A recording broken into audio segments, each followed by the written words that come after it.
In the previous video, we looked at precedents and looked at some examples. I'd like to repeat something I think is important. It's different in C++ than in Java, and that is that it's good to have, although it's good to have real logical expressions on either side of an AND or an OR, oftentimes in C and C++ you will come across things like this, which would not be allowed in Java.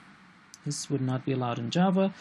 But in C++, things work a little bit differently in that you can use integers as Boolean values. It's kind of it's something that I would consider as error-prone. That is, it's easy to have bugs in your program because this is allowed. Java avoids this problem.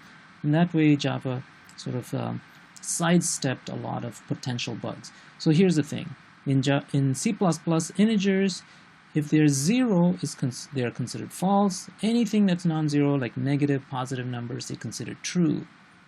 Okay, so if y++ in this case, remember that the result of this y++, if you think of that as an expression, it's the old value that you're going to be checking.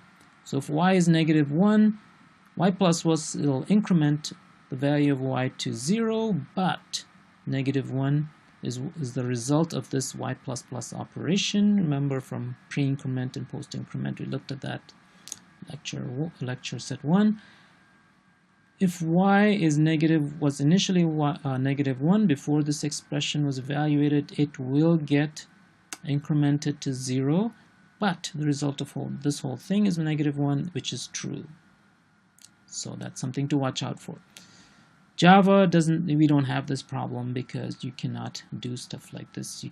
Integers are not treated as Boolean values. So things are, I think, a little cleaner in Java. Okay. Let's move on now to if-else statements. I don't think there are any big surprises. The only big difference between C++ and Java is that this expression does not have to be strictly a Boolean expression. That is, you can have an integer in here.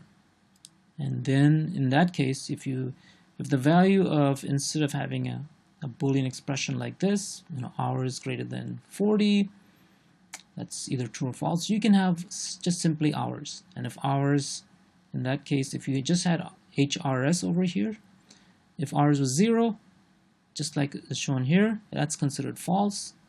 If it's something else, it's considered true. So that's the one big difference between C++ and Java. Apart from that, I don't think you will see any big surprises here. Okay, so you can use just a single statement or a compound statement. That is, compound statement is something that starts with the open curly brace, ends with the closed curly brace. So same as in Java, no big difference. Okay, so when you when you have an if statement, you can either have a single statement or you only get one statement in an if statement. That is, if something is true, you get one statement, else one statement. You have to, if you want to have multiple things be done, multiple steps in the if part or the else part, then you want to use compound statements. Same thing is also true in Java. These are called, these compound statements, enclosed in closed curly braces, also called blocks or block statements. Okay, and you can have blocks anywhere. You can have blocks inside blocks. That's you always see that. Okay. Let me see. So there's a general rule of thumb that even if you have just one statement, it's always safe to use these compound statements. So what does that mean? That means even if you just have one statement here, use the open curly brace, close curly brace, even if it's just one statement, and this will work.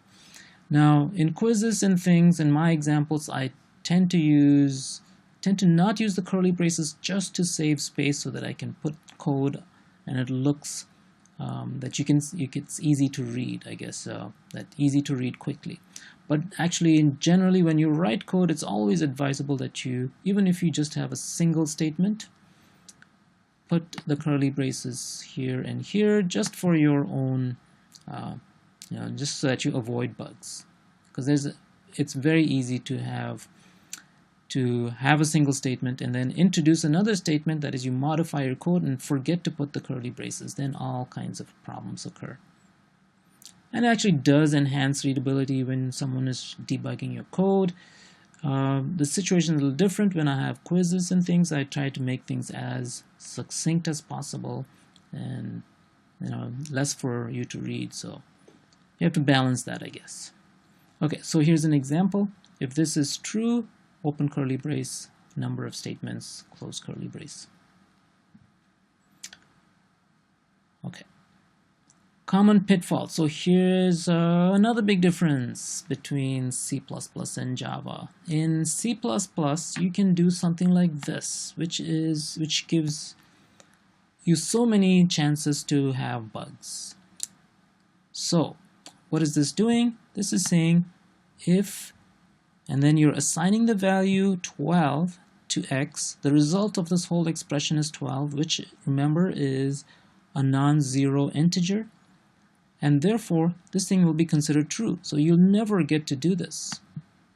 You might think, if you're coming from, if you're looking at math notation, what this might suggest is that you're checking if x is equal to 12. No, that's not what you're doing. All you're doing here is you're assigning the value 12 to x. And since the value of this whole expression is whatever's on the right-hand side, 12, this is always going to be true. And so you're not checking for equality. You're not checking if x equals 12. You're always going to do these statements in the if part, if this is true. So this is very different, gives so much potential for introducing bugs into your program. Sometimes people just forget to put the equal. Program doesn't work for 3 days, and you're trying to desperately debug your program.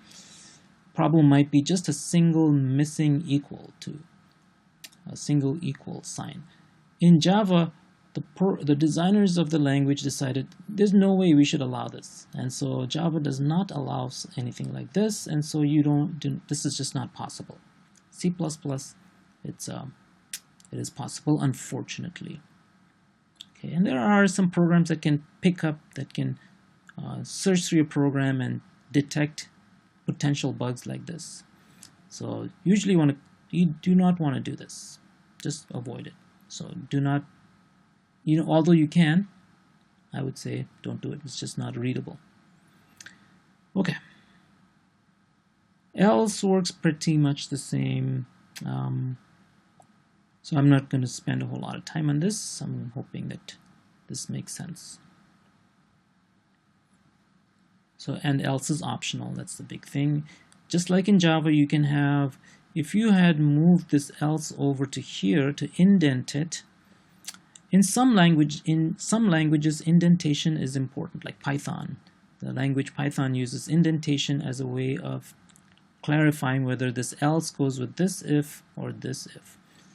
You guys remember which if this else goes with? Well, if you don't remember, in Java and in C++, it's the same. The else goes with the most recent if. So there's no way that this else can go with this if. Okay?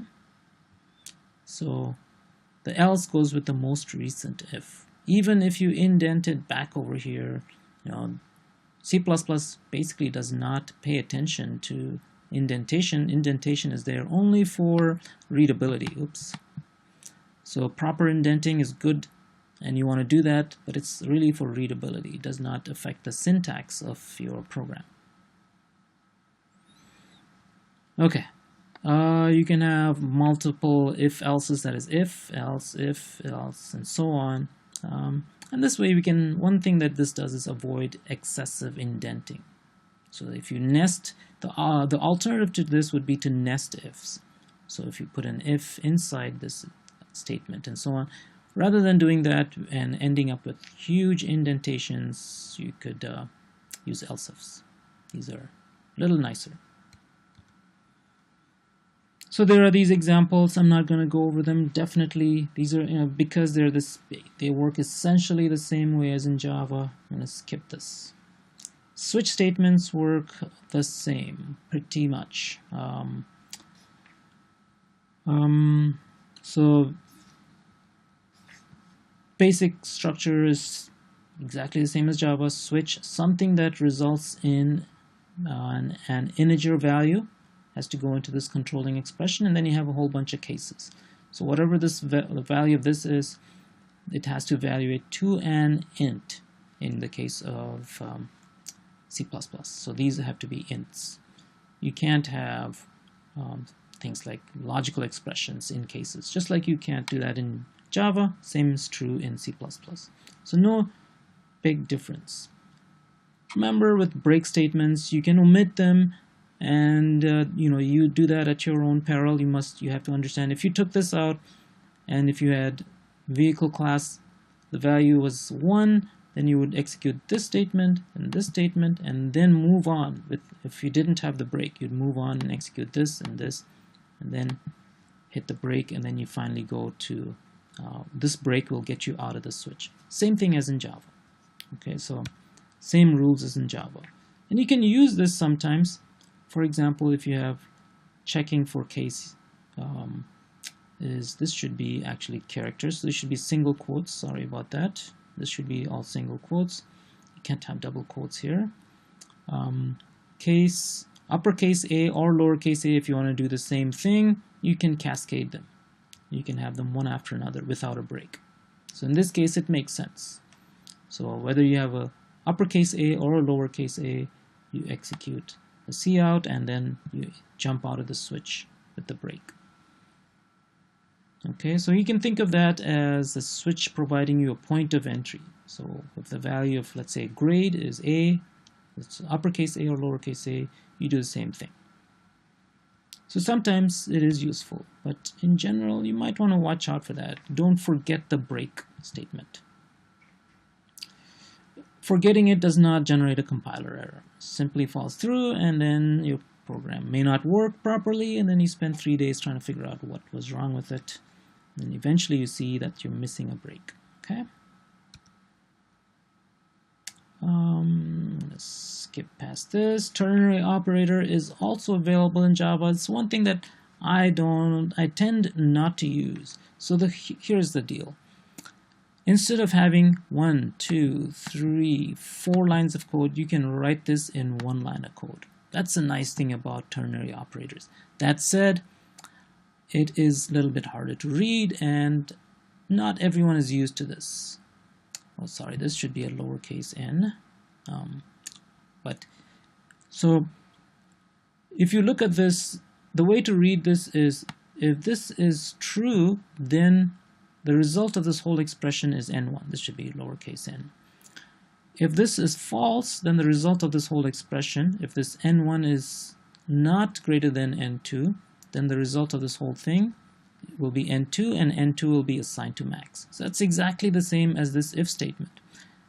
Which one should you use? I tend to use the if statement, just because it is so straightforward. Right? Anyone can figure that out. This, you have to stop and think, oh, let me see, is this doing the right thing? And so it slows you down when you're trying to debug your code. So this is the ternary operator. We had it in Java. I tend not to use it. You're certainly welcome to use it, no problems at all, but just personal preference. All right, so next up we will take a look at loops.